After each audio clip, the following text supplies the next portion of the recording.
Hello, everyone. I'm Eric Cox. I'm a member of the Netcapital team. Let's allow one moment for everybody to settle in. Thank you.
All righty then. We'll go ahead and dive right in. Welcome again. Today is the second of 4 webinars of our January Demo Day series. I think Lily is in attendance here. Thanks again for all the hard work you do for putting this together on the back end. And the theme today is sustainability. 3 companies presented. 3 companies will present tonight. Earlier this week, 3 companies presented in the health and wellness space. You can visit the Netcapital YouTube page to check that out if you missed it. And feel free to share that liberally. Next week, we'll have 2 more demo days. One of those will be on social impact on the 22nd. That's Tuesday, same time, same place. And on Thursday, it'll be diverse industries. That is the 28th, also the same time and same place. But today, I am very excited to welcome EnergyX, Legacy, and North Star Technologies. We all just give a quick wave hello. Hello. Awesome. As always, each of these companies is actively fundraising on the Netcapital platform. You can go directly to netcapital.com, search for these companies by name, and invest directly there. You can also click the 3 links that I just added into the chat function, and those directly link to each of these companies presenting. The name of the game here is supporting these entrepreneurs, these founders, and of course, the easiest way to do that is to invest. We will allow 3 minutes for each pitch, followed by 5 minutes of Q&A. Please do use the Q&A functionality built into Zoom. I want this to be as interactive as possible. So please, no question is a bad question. Let me not say that. But I'll screen the best ones and we'll get to as many questions as we can. I know that there is a chat functionality in Zoom. Please do use Q&A. It's so much easier to track. It's easier to keep track of the ones that were already answered, all that good stuff. And after all 3 pitches, each company will have 1 moment for closing remarks. So please do stick around. It should be a really good time. All of that covers all of the housekeeping items. 3 minutes for pitch, 5 minutes of Q&A. We're just going to go in order of the registration link. Please come on in. Robert Hellman, why don't you tell us a little bit about EnergyX? Hey, how's it going? Thank you again for taking the time and sharing this time with me today. I'm the VP of Development for EnergyX, and I was told here that I was supposed to talk a little bit about sustainability, so I'll talk about kind of why I am in this world and what's really interesting me and why I'm enthusiastic about what we're building here at EnergyX. I'm an environmental engineer, water and wastewater engineering by background, and I always knew I wanted to be in the renewable, environmental, sustainability space, but it dawned on me very early on that there are some drawbacks to this industry, and that a lot of the energy infrastructure, for example, that we're trying to build is still backed off of infrastructure and mining infrastructure in particular that is very rudimentary and not the most environmentally friendly. So upon getting connected into EnergyX, I realized that this was a once in a lifetime opportunity, and that the technology that we are building is not only building a new revenue stream around lithium production, but also going out there and solving key environmental issues that these mining infrastructures are facing and still causing. So that is massive water usage, that is high energy costs, et cetera. Yeah, thank you so much for that. And while we're waiting for the attendees to start asking their questions, can you tell us, Robert, a little bit more about the rest of your team? Sure. So EnergyX was founded by our CEO, Teague Egan, who, similar to me, had a kind of an aha moment when he was in Bolivia looking at these large lithium ponds that span tens of miles across the desert land, and really understanding that this infrastructure is very rudimentary and highly environmentally friendly. So he pulled together some of the best technology and people in the membrane space out of University of Texas to start to build together a team that could attack the issue of increasing production while reducing the environmental impact that the lithium mining industry has. And now to date, about two years into the development of EnergyX, we are getting to the point of a commercialized infrastructure project and technology that we're really excited to bring to market today. Great, and the questions are already coming in. We'll go straight to Dwayne here. Does EnergyX make the batteries or make the batteries better? So EnergyX is primarily business model is around lithium extraction and lithium extraction technologies. A facet of the business that we are building is around a solid state energy storage technology that is around the same technologies that we are using for our lithium extraction processes. So while EnergyX is building an energy storage product, it is a new technology that we are still testing out. So I think what will be helpful for everybody to understand, and I think this really kind of sets the stage for how EnergyX fits into the ecosystem. Can you tell us a little bit about your revenue model? Sure, yeah. So currently to date, we are in the process of putting pilot projects in the ground where we are looking to test brine from some of the larger lithium producers in the world. And this is something that we are putting in the ground in partnership with a lot of these lithium producers. And following that, we are looking to commercialize this technology on a large scale at these mines based off of the experience that we build through our pilot project testing. And this is where we are going to be building the revenue from our mining infrastructure. And then, so those who aren't super familiar with lithium or the process of mining for lithium, can you tell us a little bit about the existing framework and then like kind of how EnergyX fits into the problem solution? Sure, absolutely. So this was going back to kind of the aha moment that our founder Teague had, and kind of similar that I noticed is that when you go and look at the current extraction methods in Bolivia and some of these other countries, they're large ponds. It almost looks like Olympic style ponds across tens of miles. If you ever flown into San Francisco, you see these big salt flats coming in, similar to that. And while they're very efficient in evaporating the water as the sun comes up day in and day, they do take a very long time in order to condense the salt in that brine to a point where you can actually extract the lithium. So while it is somewhat efficient process, it takes an extremely long period of time to produce lithium out of these ponds, not to mention the large environmental impact that you see, getting back to sustainability here, that you see from this infrastructure when you're just looking at it. You can see some of these salt flats from Google Earth, for example. And then can you tell us a little bit about the kind of productivity, efficiency, and timing changes that you see when you incorporate your technology? That is a question, unfortunately, that would probably be better for our CEO, and I would love to get back to you guys on that. And I'm sure there will be an opportunity for us to answer that in full. But what I will say is we are able to reduce the extraction time from months to a couple days, while improving efficiency from a 30% recovery rate to close to around a 90% recovery rate. No, I think that's the data that I have from your offering page. So I think that's perfectly helpful. You did perfectly fine, even though obviously we love having Teague on the line. More questions are coming in here, and I think we do have a couple more moments. So how is EnergyX innovating on the LI extraction process?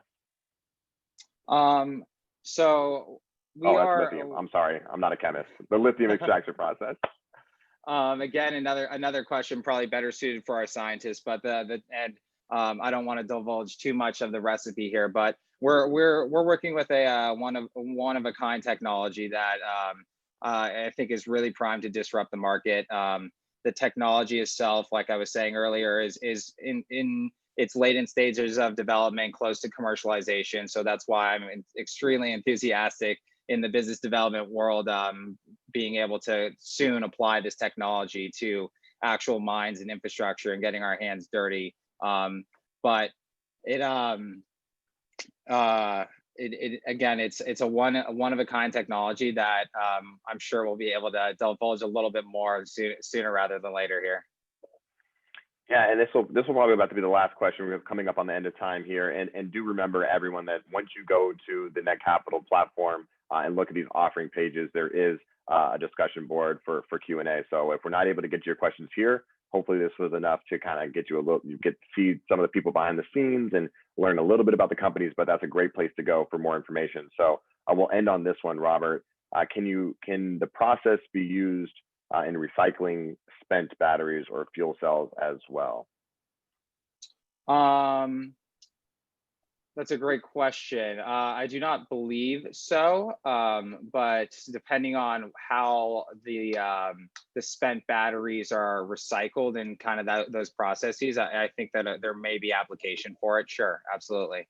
And yeah. We answer all questions that come into our info page on our website. That's also on the Netcapital website. So feel free, if you have other questions, just go to the @EnergyX email at the bottom of our website, and I'll be the one responding to those.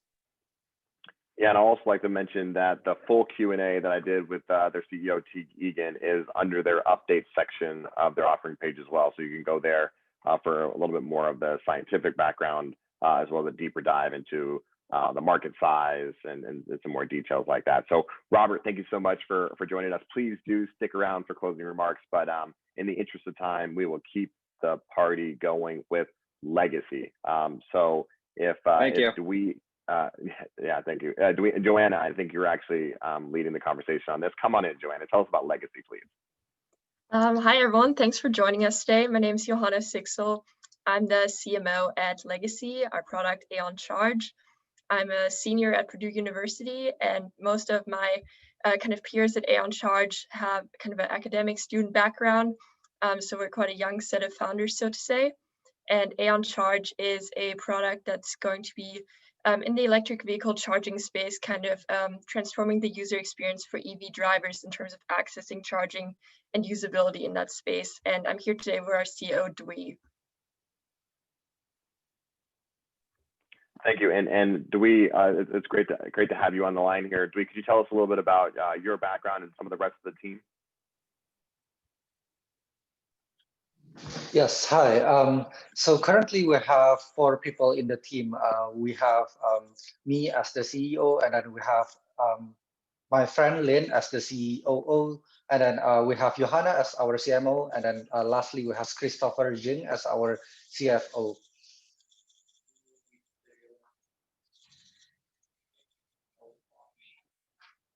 That's me talking into mute, talking into the void. And so as we're waiting for people to engage in the Q&A, could you tell us a little bit more about the problem, the solution, and then we can also talk about revenue model, but let's start with problem and solution. I can start by kind of, I'll talk about the problem solution, and I'll let Dewey talk about the revenue piece of the puzzle. So kind of the problem we're seeing in the EV charging space right now is kind of a variety of different providers, which forces users and drivers to kind of download a set of different apps in order to be able to access charging points kind of on the road wherever they are, and kind of have that broad offering. So that's one of the key problems we're seeing. Then next, even once you've kind of located charging and are ready to go in that sense, there's not kind of a widespread adoption of smart charging technology, which would enable you to see if there's availability. So for example, you could find a charger, but then actually get there and see that there's 10 cars in front of you meaning that you have to add in all this extra wait time, things like that, which make it more of a hassle for users to charge. And then lastly here, in more rural areas, we're seeing a pretty low adoption of EV charging infrastructure, which limits drivers' potential to switch to electric vehicles.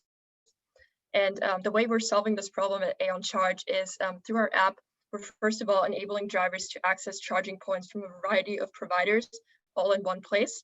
And then next, you're able to, through smart charging technology investments on our part, access chargers, reserve chargers, and pay all in apps. So it's kind of a one-place solution that allows drivers more accessibility and more ease of use, so to say. And so now I'll hand it off to Dewey to kind of tell you about our revenue model. Thanks. Yes, so a little bit about our revenue model. Currently, we have 3 revenue pipelines to get profits. The first one is we are charging for premium membership for EV owners. With the premium subscription, EV owner can get perks such as a special promotional offer. And then secondly is we will charge a fraction of the transaction toward the site host. With that, we can get a fraction of the transaction per charging occurrence. And then lastly, we also do monthly membership for site hosts. With that, site hosts can promote their businesses in our platform. And one of the things I thought that was really interesting by speaking with you earlier on a Q&A, Dewey, was the idea that there's a real kind of lack of information feedback cycle between EV drivers and the infrastructure that's built in. So there might be 10 electronic vehicles in a corporate complex begging for a charging station there, and there really doesn't seem to be a very clear outlet for that information. Is that part of the problem that you're addressing? Yes, so that is one of the problems that we are addressing. Again, our main emphasis at this moment is our proprietary smart app technology. With that, all kind of chargers out there owned by restaurant owners or other business owners, you can easily upgrade those and make them and list them to our platform. Great. And can we talk a little bit about the market size here when it comes to electronic vehicles and the infrastructure that supports them? Yes, certainly. So let me pull up my number real quick. So currently, with our current business model in Indiana alone, the total addressable market is around 30 million. And then in 5 key Midwest states, the total is about 180 million. And then in the whole United States, it is about 460 million. However, we know that we are still in a very early era of EV, so that in the future, we are expecting a larger total addressable market. In fact, in 2025, we are projecting at a $2 billion valuation or $2 billion total addressable market in the United States. Yeah, absolutely. That's fantastic. And a couple more questions coming in here. Does the revenue model include a revenue share with the businesses that your solution directs the EVs to? Very interesting question, Randy.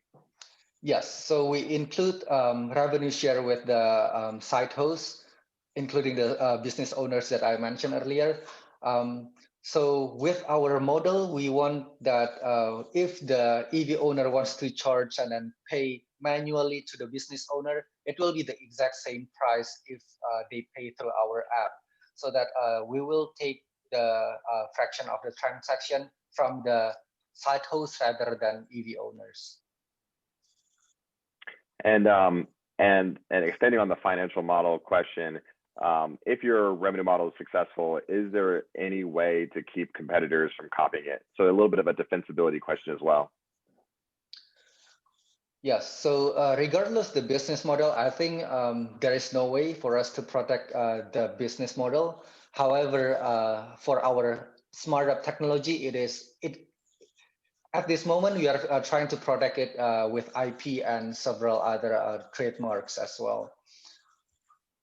And one thing I'll add there too to that point is kind of with the amount of EV charging infrastructure out there right now in terms of business owners who have EV chargers installed, etc. kind of just having a good working relationship with these parties kind of ensures that they want to be listing on our platform rather than kind of switching to competitors. So we're definitely kind of focused too on getting a critical mass that allows us to certainly control like a little bit of a segment of that market. Yeah, and can you talk a little bit about your progress to date? Quite a bit of traction. Who would like to tell us a little bit about what you've been able to accomplish so far? Yes, so I'll talk a little bit about from the technical side, and then Johanna will talk a little bit from the marketing side. Perfect. From the technical side, we are almost done with developing our full functioning mobile apps. In fact, we are planning to release our mobile apps in mid-March.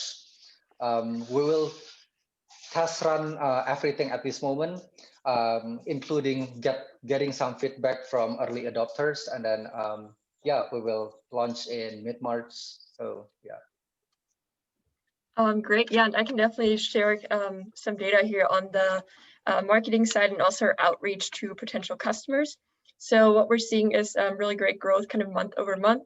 So in terms of just our data from Facebook is what I have here. We're seeing kind of a 40% growth in the people we're reaching every month, with 167% growth just kind of last month to now in terms of page likes. So we're really working on kind of getting that traction with the EV community. That means we're kind of connecting with different interest groups on Facebook, for example, letting EV drivers know that our offering is going to be out there soon and kind of incentivizing them to try out our solution. Let us know if there's anything else we're missing that would kind of improve their driving experience and allow them better access to charging points. That's great. Thanks, Joanna. Thanks, Dewey. Last question here before we transition over to our final panelist here. Are you able to provide this opportunity to public spaces, such as rest stops, on the interstate, or are you limited to private property locations? So thank you for the question. That is a really thoughtful question.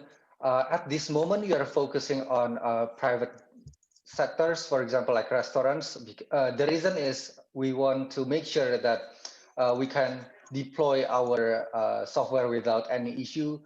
We will do that, the testing and everything, for about 6 months before expanding our service area, including to what you mentioned earlier, to rest stops and then other public places. And Joanna, I felt like you unmuted for a moment. I'm not sure if you wanted to add a little bit to that before we transition. No, it sounds great to me. I was just muting myself, had some background noise. Okay, no problem. I just wanted to make sure I didn't cut you off. Well, thank you so much for that, Dewey and Joanna. That is the Legacy team. Again, you can go directly to netcapital.com and search for Legacy, or you can click the link that I added into the chat feature here to learn more, ask more questions in the Q&A, and ultimately the opportunity to invest. Last but certainly not least, we have Paul here, and he's going to tell us a little bit about North Star Technologies. Come on in here, Paul. How you doing? So I'm the CEO of North Star Technologies Group. The company has been primarily developed to develop advanced building systems using composites. The construction industry is one of the most antiquated industries in the market.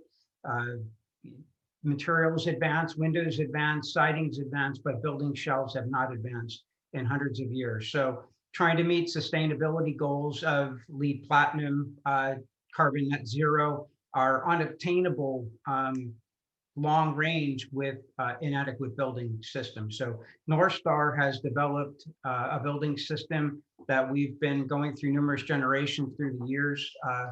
I've been in commercial construction for the past 34 years and accumulated all the data from working with different building systems and developed the North Star system to basically address all the concerns, or the majority of the concerns, with traditional building materials from sustainability. We have a deck that I'd like to put up if you don't mind. I think it'd be a little easier to run through it. Yes, please. Yep, you have access to that. Okay.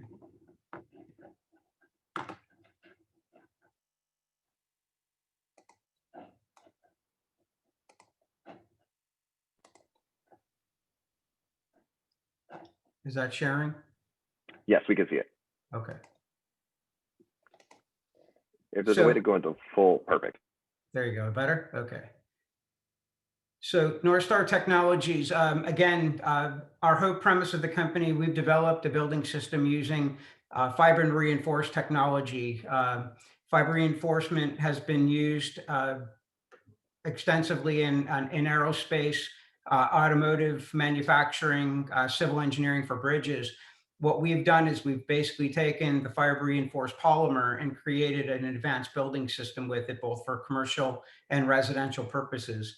The functionality is twofold: one, sustainability, but also for safety and the environment. And a lot of push is being made to reduce carbon footprint, reduce global warming, but the only way to do that is to use alternative energy sources like solar, thermal, geothermal, but those systems can't be affordable unless the building system is able to maintain the energy efficiency needed for that. So that's the whole premise of what Northstar has done. We've built a system that is both sustainable. We can meet LEED Platinum. We have a project that we're working on right now that aspects of the project will be at zero carbon or carbon neutral. One of the biggest contributors with traditional building systems is they have a lot of embodied carbon, and that's the amount of carbon that's generated by the manufacturing of them. We're substantially lower than steel and concrete, which are the two primary for commercial applications, and even residential applications. So from a sustainability, Paul, I'll go ahead and pause you there. We'll allow to get into even more concepts during the Q&A piece here. And we already have our first question. But Okay. Before I get to that question, I always like to start off. Can you tell us a little bit more about yourself and the team and how you got into creating Northstar? Sure. So as mentioned, I've been in commercial construction for the past 34 years, both from a general contracting side and building side. Worked with everything from steel to concrete and fiber reinforced polymers. And through the years, started developing systems with it. And to the point that we were able to meet all of the code requirements. My background is also in architectural design. Through the Art Institute of Pittsburgh. So I was very in tune with the design elements of the building structures. And then we formulated an incredible team. Dwayne Parker is our president. He's got a lot of background in legal aspects. He handles all of the company's patents, basically working with our patent attorney and patent strategist. So he's been very instrumental in putting Northstar's patent portfolio together. Scott Foster's our CFO. Scott's worked for Fortune 500 companies and brings an incredible amount of talent to the firm from basically a financial, doing our financial projections, working with our CPA firm. So I think we have a great team. We have an incredible advisory team. Dr. Ralph Schmelzer is on our team. He's worked for world-renowned companies. Basically grooming and cultivating and interviewing CEOs for Fortune 500 companies. So, we lean on Ralph a lot to evaluate ourselves internally. And then we also have James O'Neill on our board. He worked for, again, Fortune 500 companies, Northrop Grumman, and a lot of top companies as well. So we brought in as much talent as we could from an advisory side to really build the core of Northstar's team. Yeah, that's critically important. Thanks for that, Paul. And going straight to the Q&A here, how is the PSI rating compared to standard construction materials for walls, et cetera? So when you talk about a PSI, it's for compression. In the building envelope, it's more impact rated. So Northstar's building, our primary two markets are the exterior insulation finishing systems, which is an EFIS system, and architectural cladding for high rises. Those are two huge markets for us. Just to give you an idea, the EFIS industry is currently at $87 billion, and it will be going up over $108 billion in a few years. And then the architectural cladding is currently at 108, and that will be going up to about $158 billion. So these are two primary markets that our system's been designed. So we are impact rated at 250 mile an hour. You can't obtain that with block, and you can't obtain it with most building systems. So we don't really go by compressive strength, we go by impact rating. Thanks for the deep dive on that, Paul. Very important things. And Holly is asking here, her understanding is that there's a new production facility in Florida being built. When do you expect it to be in full production? And when do you expect to break even? So we have our new equipment coming in. It's an automated component manufacturing plant. We're looking at mid-March for that facility to be up and running. Mid-March, great. And we answer that live. And then for those who are unfamiliar, can you tell us a little bit about how large the market for this type of product is? Yeah, so as mentioned, the two primary markets right now are between 87 to 152 billion dollars. So when Northstar put its projections together, we used a very small fraction of that to come up with their valuation, along with the research and development and testing that we've done for the past 16 years. So that industry, currently Northstar is under an NDA for a very large, under a letter of intent for a very large project in the Northeast. That could be upwards of a several $100 million contract to Northstar. That will be between a 5 and 7 year project. Awesome, that's fantastic. And I'm gonna give our panelists a heads up. We got about 3 more minutes left of these questions. So I'll welcome Robert, Joanna, Dewey to come back in and share your videos so we can be ready for our closing remarks. Not quite yet. Oh, Robert's ready, but I just want to get you guys ready for that. Great. And last couple of questions here. So your ratings are also based on certain designs. Do you have design restrictions to maintain the high rating? Good question, Holly. And that's for you, Paul, whenever you're ready. I'm sorry, say it again. I thought you were talking to Robert. No, that's okay. That's okay. Question from Holly here. Your ratings are based on certain designs. Do you have design restrictions, excuse me, to maintain your high ratings? No, that's the beauty of the system. So basically our structures can look like a traditional structure. We handle currently internally all the architectural design and engineering.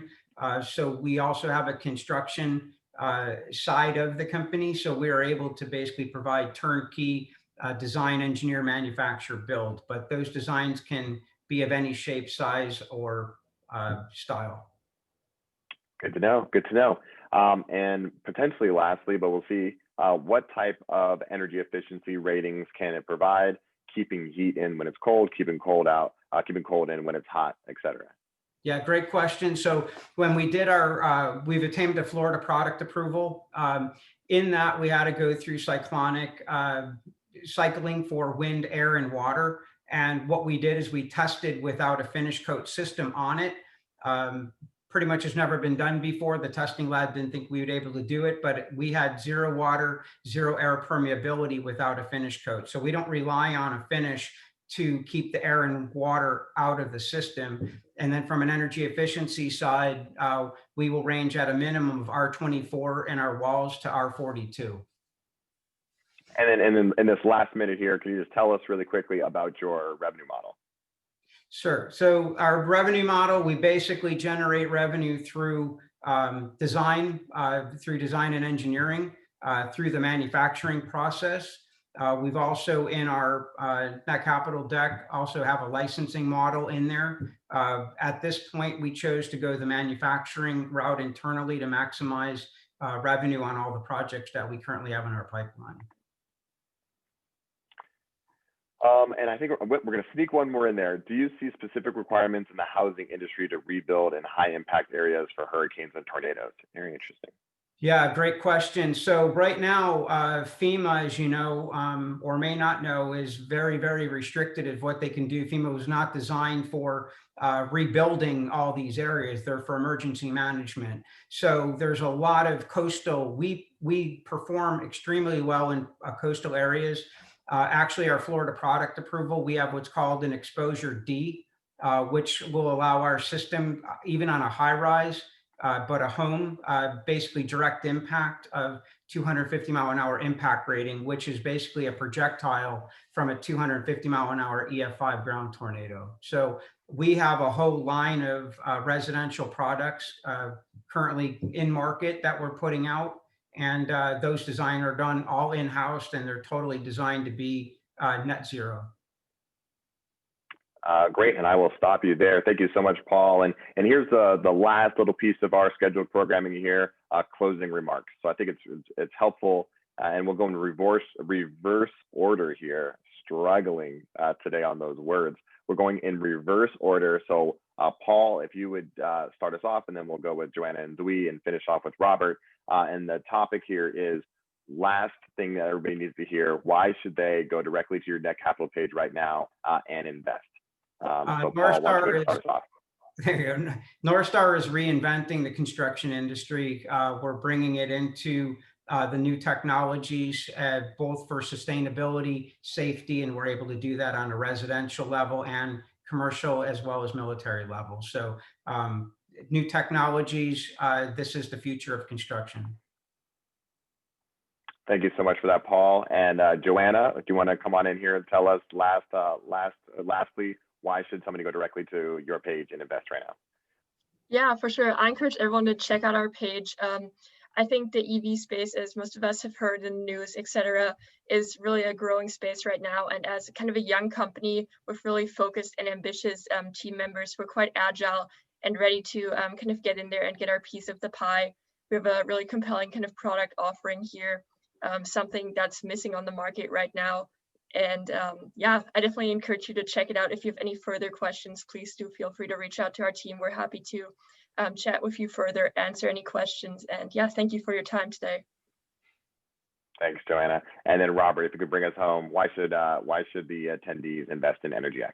Yeah, absolutely. Well, thanks again for having us today. I really appreciate it. And EnergyX is developing a patented lithium technology that's ripe to disrupt the market. And we'd love your guys' support in helping clean up the renewable space in the lithium mining infrastructure market. So please visit us at energyx.com, and I'll be answering all questions at the info email or at the bottom of the page. Perfect. Thank you so much. And that concludes our scheduled programming. Thank you so much to our panelists for being here, the team at EnergyX and Legacy and North Star Technologies. I know there's a whole bunch of people behind the scenes helping guide your startups to success. And so I want to thank all of them as well.